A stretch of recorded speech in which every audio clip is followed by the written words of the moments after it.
A paz do Senhor, meus irmãos. Vamos aqui para a aula 93.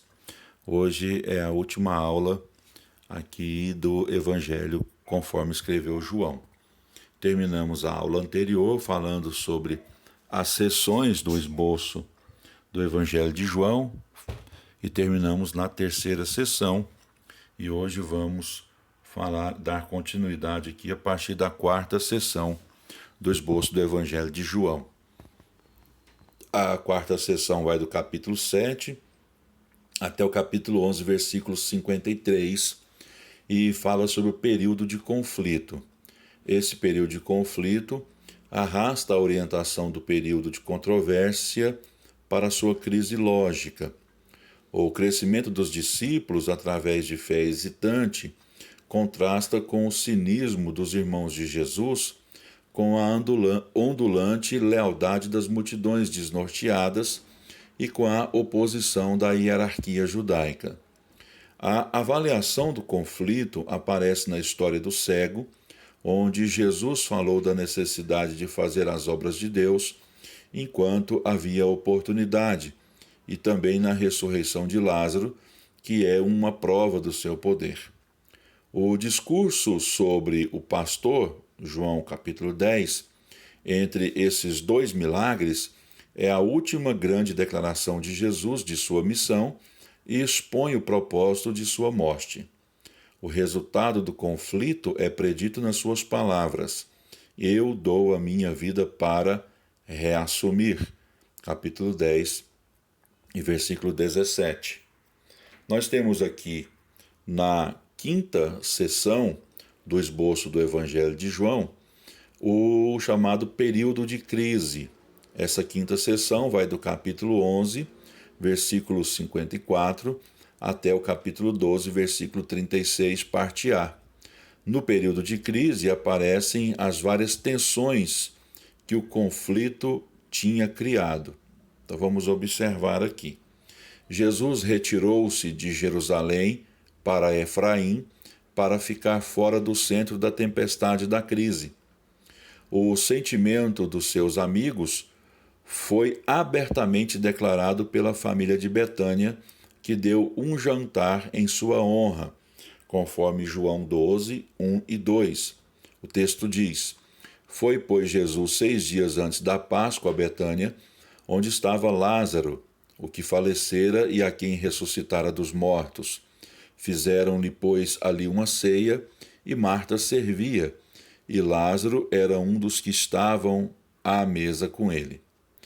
A multidão de peregrinos que estava presente em Jerusalém pela festa da Páscoa, saudou-o entusiasticamente. João 12, 20 e 21, o texto diz: ora, havia alguns gregos entre os que tinham subido a adorar no dia da festa. Estes, pois, dirigiram-se a Filipe, que era de Betsaida da Galileia, e rogaram-lhe, dizendo: Senhor, queríamos ver a Jesus. O próprio Jesus estava resolvido a esquivar-se aos contatos públicos. João 12 e 36 diz: enquanto tendes luz, crede na luz, para que sejais filhos da luz. Estas coisas disse Jesus, e retirando-se, escondeu-se deles. O destino divino, e não o voto do povo, era o fator que decidia a sua vida. A sexta sessão vai do capítulo 12, versículo 36, parte B, até o capítulo 17, versículo 26. Até este ponto, fora público o ministério de Jesus. Daqui por diante passou a ser privado. Nós chamamos esse texto, de 12:36b a 17:26 de o período de conferência. Então, esse período abrange a instrução final dos discípulos, depois da última ceia e também a sua oração ao Pai. A preparação dos discípulos para o choque da cruz e o anúncio ao Pai de que ele tinha acabado a sua obra concluíram o ministério terreno de Jesus. Na sétima sessão, que vai do capítulo 18, versículo 1, até o capítulo 20, versículo 31, é o chamado período da consumação. Na traição e na crucificação, a incredulidade atuou sem máscara. A fraqueza de Pedro, a traição de Judas, a malícia invejosa dos sacerdotes e a covardia de Pilatos mostram como a incredulidade atinge um seu fim último. Por outro lado, a constância do discípulo amado, João, e as mulheres e a generosa ação de José de Arimateia e de Nicodemos mostram como até uma fé imperfeita e ignorante pode manter lealdade a despeito de confusão e perigo. A ressurreição foi, naturalmente, a justificação final da fé, assim como da revelação por Jesus, o Filho de Deus. Na oitava sessão, nós temos lá o capítulo 1, versículo 1 até o 25, é o epílogo. Fala sobre as responsabilidades da fé. Temos aqui nesta última sessão, Jesus pedindo a Pedro por 3 vezes para que ele apacente o rebanho de Deus. Isso nos diz acerca da responsabilidade que todo crente tem de pregar o Evangelho, conforme está lá no capítulo 21, versículo 24 de João, acerca do testemunho verdadeiro. E além disso, aqueles que forem sendo salvos, todo crente tem a responsabilidade também do cuidado desses. Então, as responsabilidades aqui da fé têm a ver com a pregação do Evangelho e o cuidado com os chamados domésticos da fé. Vamos ver aqui sobre a ênfase do Evangelho de João. Então, o Evangelho de João tem várias feições especiais que fortalecem a apresentação do seu tema principal. As reivindicações de Jesus são realçadas por 7 princípios. Nós temos aqui várias declarações de Jesus que mostram princípios que são, ou seja, reivindicações de Jesus, que são realçadas por esses 7 princípios. Primeiro, eu sou o pão da vida. Está lá em João 6 e 35. Segundo, eu sou a luz do mundo. João 8, versículo 12 e capítulo 9, versículo 5. Jesus declarou, eu sou a porta, capítulo 10, versículo 7. Ele também declarou, eu sou o bom pastor, capítulo 10, versículo 11 e 14. Ele também declarou, eu sou a ressurreição e a vida, João 11 e 25. Ele declarou também, eu sou o caminho, a verdade e a vida, João 14, versículo 6. E ele também declarou acerca de si mesmo, eu sou a videira verdadeira, João 15, versículo 1. A relação de Jesus com o homem é enfatizada, 27 entrevistas são anotadas. Então nós temos aqui, primeiro, as reivindicações de Jesus acerca de si mesmo. Temos aí esses 7 princípios.